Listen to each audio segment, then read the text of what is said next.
Yes, ni mechi ya tatu mfululizo Simba Sports Club wanafanikiwa kuibuka na ushindi katika ligi kuu ya Tanzania bara NBC Premier League.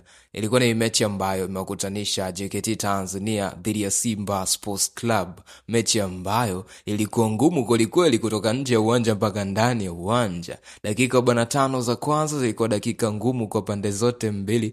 Timu zote mbili zikifanikiwa kuondoka bila goli lolote, patupu bila. Tukarudi kuzishuhudia dakika 45 za pili, dakika ambazo zilikuwa njema sana kwa Simba Sports Club, lakini zilianza vizuri kwa upande wa JKT Tanzania.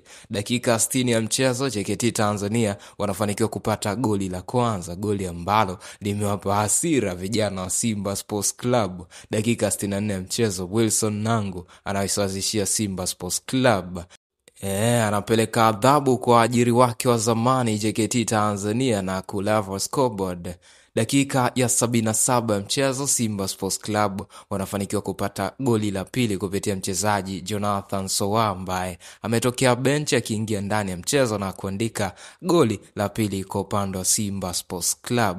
Mpaka dakika 90 zinakamilika, basi Simba Sports Club wanafanikiwa kuibuka na ushindi wa magoli 2-0. Ushindi ambao unawahakikishia alama 3 nyingine katika mchezo wa 3 na wanakuwa na jumla ya alama 9 wakiwa kileleni katika msimamo wa ligi kuu ya Tanzania bara, wakifuatiwa na Pamba Jiji ambao pia wana alama vile 9.